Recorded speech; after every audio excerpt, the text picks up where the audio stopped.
Welcome to a beautiful mid-October morning, starting out at 46 degrees and a wonderful freaking day.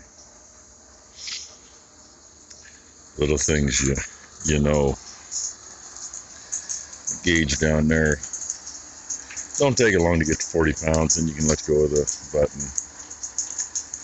But when it doesn't get over 100 pounds, it's unhooked somewhere. Water was actually flowing through a little. Like, let's see what's going on. Because it should hit 120 to 130, then I know it's going. And sprinkler's over there. You can't see it. I can barely see it, but I could see water coming out the drain valve on it, which means water was there. There just wasn't any pressure. I'm going to guess the line came off the Traveler. It's just my guess. Yay. But anyway, look at the beautiful morning we have so far. And I'm freezing my ass off. How about that? I was right. It's still up there. Hopefully the rubber's still in there. Oh yeah, it's still in there. Yeah, she squirted enough to get a little water to flow down to the gun. And maybe it was shooting enough through there to keep it trickling. Yeah. Oh, by the way, I think I forgot to mention. Looks like the neighbor's out there running around on his little tractor. Maybe he got a lawnmower, I don't know. He actually called me yesterday when we were walking. As Tylen and I were watching those coyotes walk through over here. And his house is right behind it if I take a shot. He says, you got 4 coyotes out here. He didn't call me, he texted me, sorry. Actually, there's 6. I said, we're watching them right now. I said, but unfortunately, from my vantage point, your house is right behind them. He goes, oh. A little while later, he asks hey, if I see him out there, do you want me to shoot him? I said, sure, but make sure you got a safe shot. I said, that's my big issue. I have no safe shots. Because, where's my finger? Right straight through there. There's one right straight through there. They're both on the same level as the pasture out here. There's another one over here, but it's up. It's by the intersection where I cut that out, so we're not doing shit with. And his is right here. And between him, his driveway goes this way and then follows just about where our fence is through there between the 2 groups of cows is his property line. And it follows that out to the other road. And there's 2 or 3 houses between there and where they go out. There's another one right there. And if we turn a little bit like this, there's another one right down there. In fact, you can see the roof of a building. My finger's not in the way. Just to the left of his house and shop, you can see a roof. That's actually almost where we took those last of the big bales off. There's another one here. There's supposed to be 3 more going in here.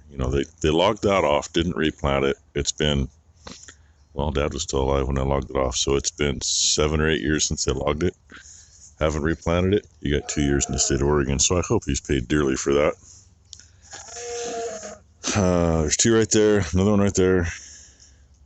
Then we do kind of have a break until we get over here to the neighbor's house and ours and the other neighbor's house. So yeah, I'm kind of screwed for too many places I can shoot. But anyway, oh yeah, it's supposed to be 92 degrees today, so isn't that a nice start to the day? And then it's going to get hot. But I get this back together, get it going, get the other one going. That's how we start.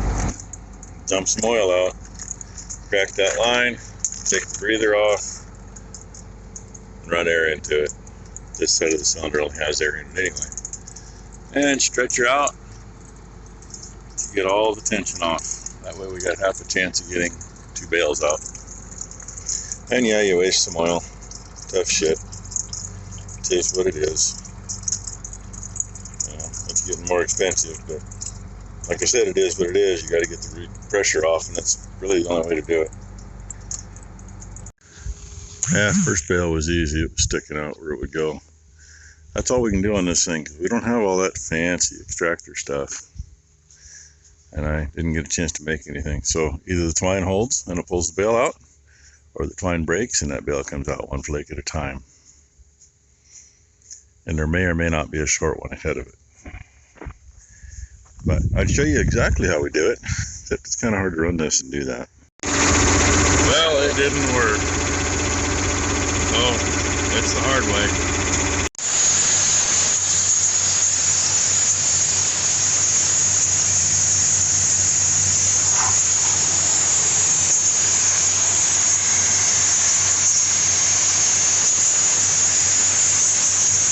And she hasn't even gotten to the dirty part yet.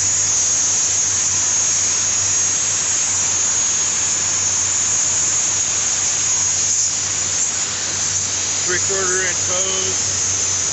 I got the 3/4 inch PVC on the end.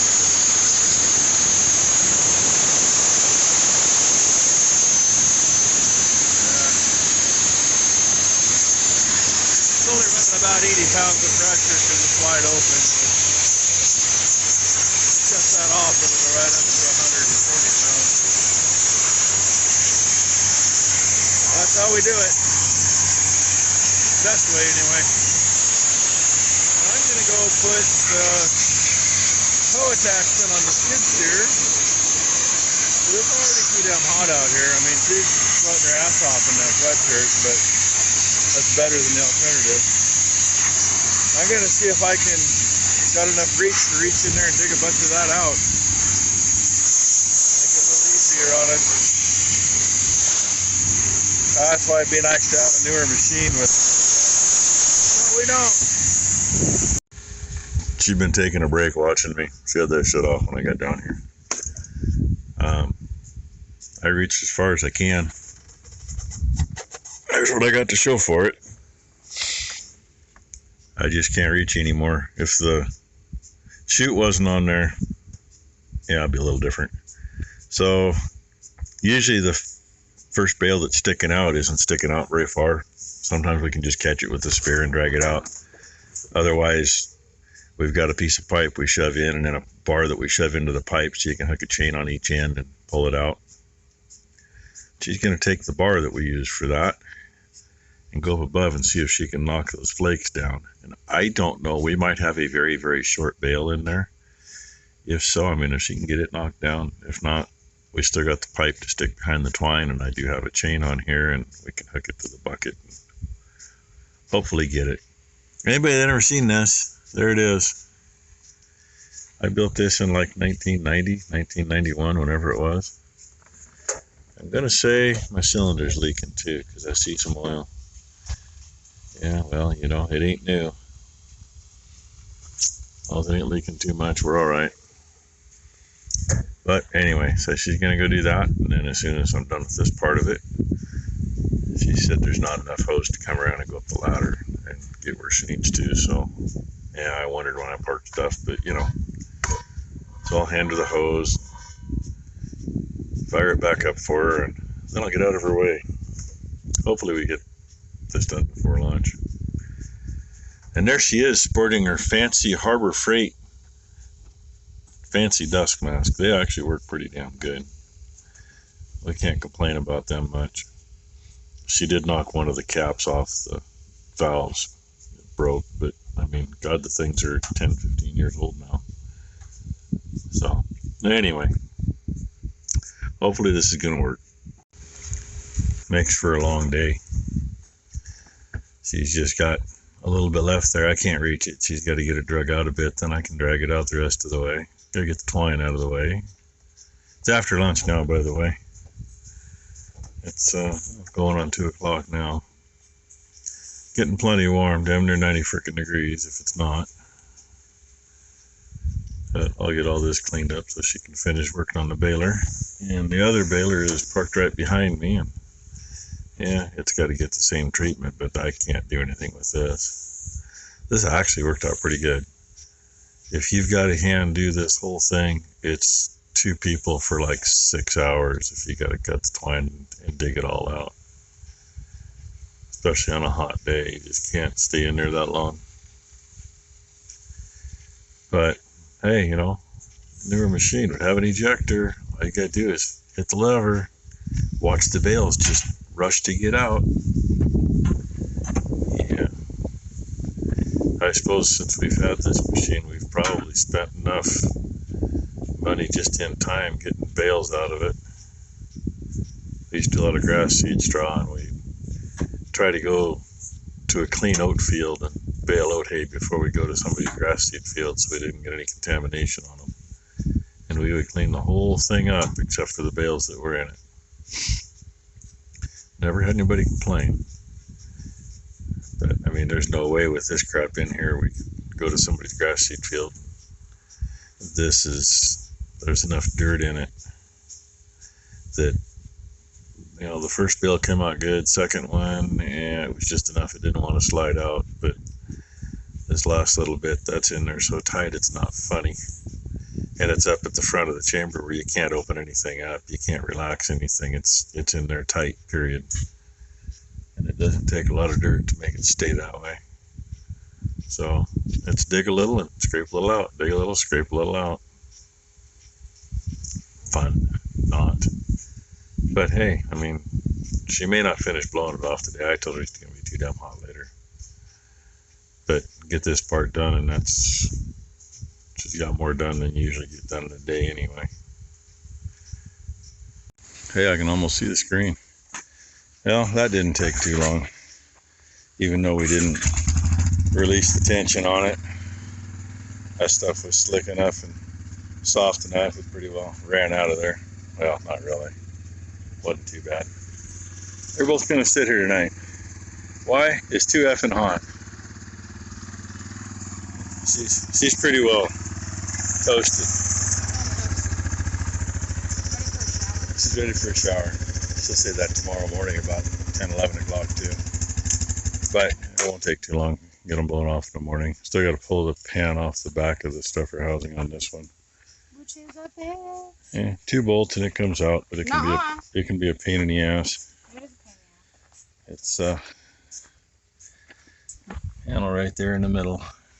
By the way, it hurts when you're by yourself and you're plugged and you have to undo that, and your arm gets stuck between the axle and that, and you get stuck for 20 minutes trying to figure out how to get out of it by yourself, and you can't reach your phone either. Yeah, I've been there too. You're going, oh, what the hell am I going to do? Because I can't move and I'm hung up. Because whatever's in there is sitting on top of it and you can't move it. But anyway, tomorrow she'll probably start flowing some water. These things get hosed off everywhere. Why? Because you got spots like right there. I don't care how much you blow, you won't get it out of there. And these framework here, that's open on top, just like this is on the bottom. And that pack's full of shit, and it draws a little damp, then it's stuck, so it